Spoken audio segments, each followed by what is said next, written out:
Yeah, well, no, that ain't all of it. I got some more here. How much you have in you? 63.8 in the blood. In the blood. If they took a fatty biopsy of him now, he probably would top the scales of about 3,000 or 4,000 parts per billion or more. And which is the level acceptable? I mean, Acceptable is 2 part per billion. That's the standard all around the world. But these people, we have more in our bloods and in our body than actually anywhere else in the world. it's usual here to speak about his PCB level. We all talks about it because it became a household word now.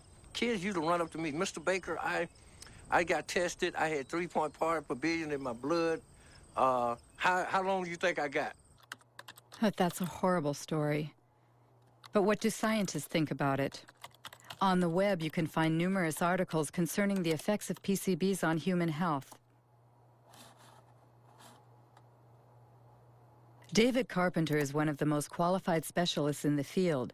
He carried out the testing for the Anniston residents. We all have PCBs in our bodies. The polar bears and the penguins have PCBs.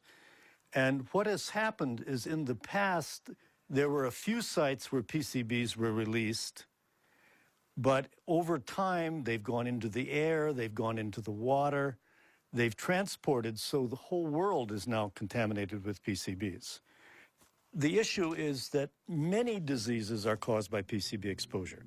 The one everyone knows about is cancer.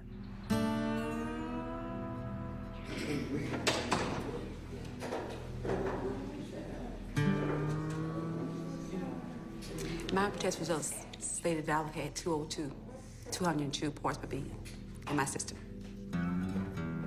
Women that get pregnant and have PCBs in their body will have a child with a reduced IQ. 29.6. PCBs cause reduced thyroid function. Over 1,800. PCBs interfere with sex hormones. Pass away, just let me pass away. Pass away in peace. He's gonna pay, I said then. He's gonna pay for the way that he has done to us.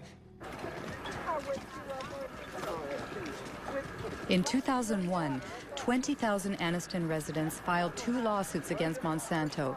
Monsanto and its subsidiary, Solutia, settled by paying $700 million to compensate the victims, to clean up the site, and to build a specialized hospital.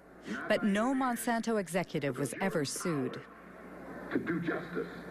Under American law, in most instances, it's very rare for executives or officials in these companies to be held criminally responsible. So we have the civil system, the civil courts.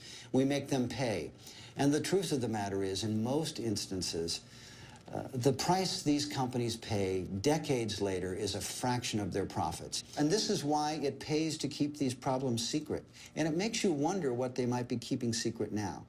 I have to say, we would never trust a company like Monsanto to tell the truth about a pollution problem or about a product.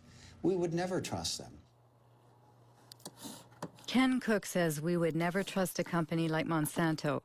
So what about Roundup, the world's favorite herbicide used by gardeners and farmers alike? What is it exactly? It's the brand name Monsanto gave to glyphosate, a so-called non-selective or total herbicide because it destroys all plants. First sold in 1974, it owes its great success to Monsanto's unwavering claims that it is biodegradable and good for the environment. Voici Roundup, le premier désherbant biodégradable. Il détruit les mauvaises herbes de l'intérieur jusqu'aux racines et ne pollue ni la terre ni l'os de Rex. Roundup, le désherbant qui donne envie de désherber. Roundup biodegradable. Ken Cook was right. The company was found guilty of false advertising, twice. The first time was in New York in 1996. And the second was in France just last year. The judges found that the wording biodegradable, leaves the soil clean and respects the environment were false advertising. especially since, according to tests performed by Monsanto itself, only 2% of the product had broken down after 28 days. That's why Monsanto recently removed the word biodegradable from its containers. But that's not all.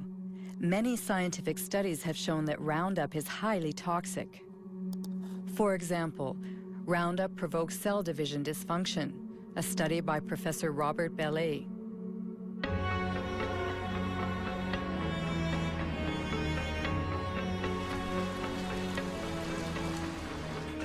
Professor Bellet works for the National Center for Scientific Research and the Pierre and Marie Curie Institute in France. He has studied the effects of Roundup on fertilized sea urchin eggs. The big surprise was that Roundup has an effect on cell division. We saw very quickly that Roundup affected a key process in cell division. Not the cell division mechanisms themselves, but those which control cell division. You have to understand how cells become cancerous. In the beginning, all cells are benign, and then at a certain point, modifications take place in the cells that make them unstable from a genetic point of view. This is the first malfunction that we observed with Roundup. It is for that reason that we consider that Roundup provokes the first stages that lead to cancer. We're careful not to say it provokes cancer, because we won't see the cancers develop for 30 or 40 years. It was immediately clear how important these findings were for product users, especially since the tested doses were well below those which people normally use, and we said to ourselves, gosh, we really have to let the public know about the dangers as quickly as we can. And I thought the best way to do that was to talk to my administration. But there, I was shocked, very, very shocked, because I was ordered rather, not to communicate our findings due to the GMO question lurking in the background. What an incredible account. Roundup's toxicity was hidden to protect the development of GMOs. So let's go back to the creation of GMOs. According to Monsanto's site, Roundup-ready soybeans, introduced in 1996, were the first bioengineered crop to be approved in the United States. Farmers using these seeds belong to the American Soybean Association, whose address is on Monsanto's site. John Hoffman is its vice president and an ardent biotechnology advocate. In the spring, I will go out and spray one pass of Roundup to burn down the weeds that are growing in the early spring. And about 6 or 7 weeks later, I'll spray a second pass of Roundup. And that controls the weeds for the year. Before we had Roundup technology, this field would have had weeds. We would have had to walk through and pull the excess weeds by hand. It was labor intensive. So the Roundup Ready system saves me time and it saves me money. It seems Monsanto's new wonder has what it takes to entice farmers. But how does it work? How can the soybean plants survive being sprayed with Roundup? This is a soybean cell. The core of this cell contains its DNA, in which the bean's genetic structure is encoded. In order to create its GMOs, Monsanto breaks the species barrier using a Roundup-resistant gene harvested from a bacterium.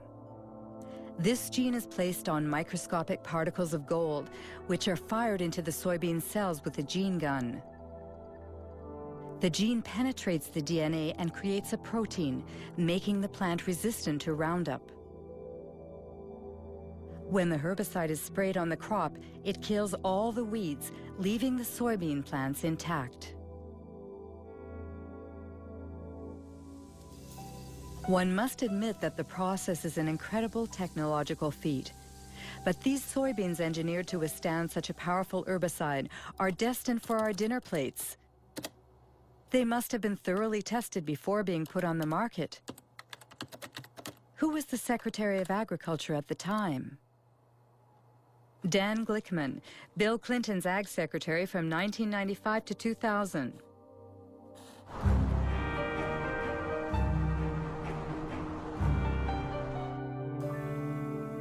What I found in the early years I was involved in the regulation of biotechnology, that